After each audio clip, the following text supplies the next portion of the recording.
Hello everyone, welcome to Achievers IAS classes. Let's begin our discussion on the current events of 31st January 2018. The first issue is regarding the reservation quota given to Gujjars and other nomadic communities in Rajasthan. As I have discussed previously, Gujjars are one among those communities like the Patidas in Gujarat, the Kapus in Andhra Pradesh, etc., who have been demanding reservation in education and government jobs.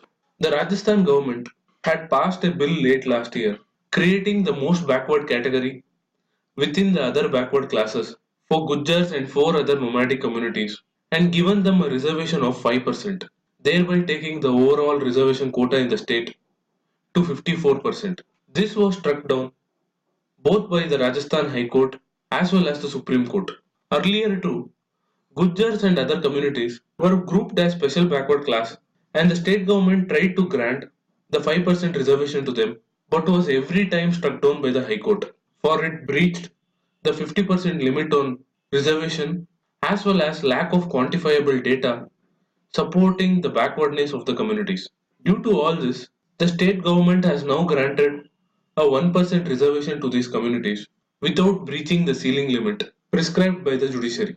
With that, let's move on to the next issue, which is regarding the proposed National Medical Commission Bill. As we have already discussed, the proposed bill aims at replacing the existing Medical Council of India with a new National Medical Commission to regulate medical education in the country. The issue is in news because the World Medical Association has criticized the bill, saying it could adversely affect healthcare in the country as the lack of professional self governance will create a brain drain of doctors out of the country. And we saw earlier too, the Indian Medical Association had opposed the bill and had appealed the government to withdraw the same. For further details on the various provisions of the bill, please go back and watch my previous news analysis video. With that, let's move on to the next issue, which is regarding the government's intention to limit the rights of the tobacco industry. Let's look into the background of the issue briefly to know what it is all about. As we all know, the consumption of tobacco leads to various illnesses and in some cases even death. Therefore, with an aim to curb tobacco consumption, the government in the recent years has raised taxes on tobacco products, started cessation campaigns, and introduced stringent laws regarding pictorial warnings on cigarette packages, which covers 85% of the surface area of the package. But a recent ruling of the Karnataka High Court squashed these labeling rules, terming it as unreasonable and violating the right to trade of tobacco companies.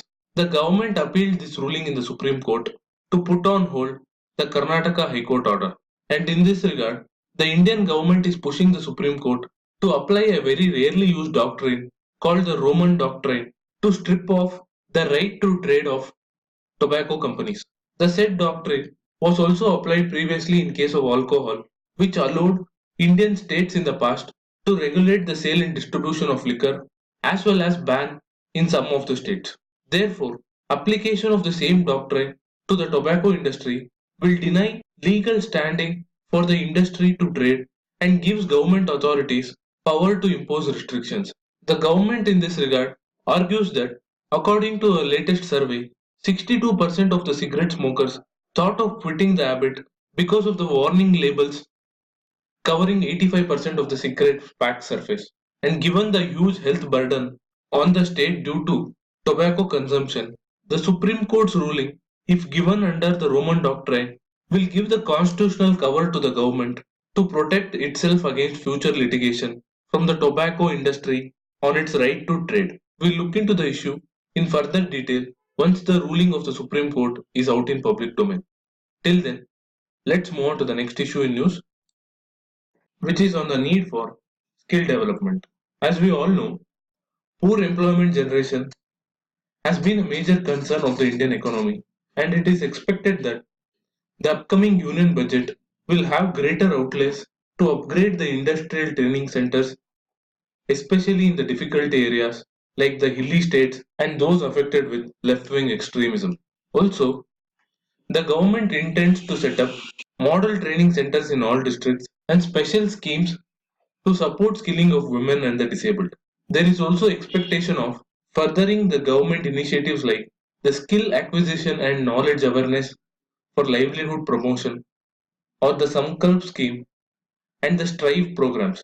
Both Sankalp as well as Strive programs are aimed at boosting skill development and receive loan assistance from the World Bank, while Sankalp provides specific incentives to the states to help skill disadvantaged populations with particular focus on women and persons with disability. The Strive program is a central scheme which incentivizes the industrial training institutes to improve their performance by involving small and medium enterprises, industry clusters, etc.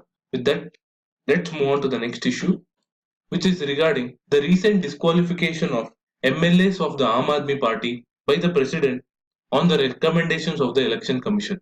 I have already discussed in my previous video the issue of Office of Profit as well as the post of Parliamentary Secretary, which was ruled as Office of Profit by the Election Commission. The issue is back again in news because the Delhi High Court has asked the Election Commission to present reasons for its decision to disqualify the Aam Aadmi Party MLAs for holding the Office of Profit.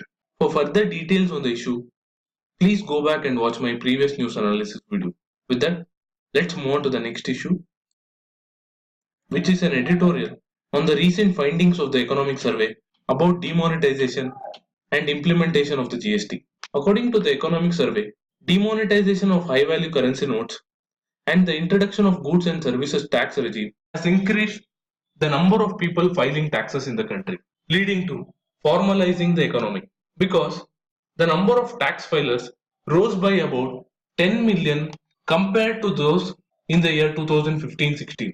And although many of them are reporting incomes close to the 2.5 lakh threshold for the personal income tax, the tax collections on this front are expected to rise because of the expected progress in their employment.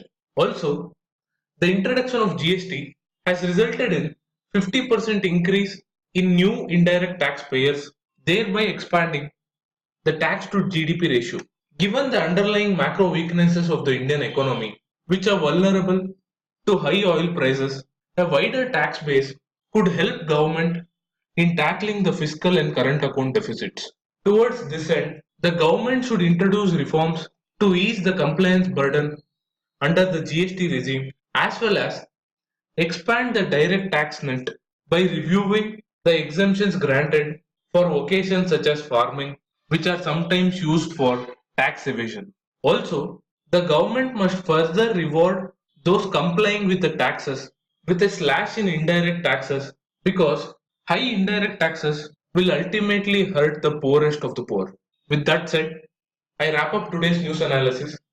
Do like, share, and comment to support this initiative. Thank you for watching. Have a nice day.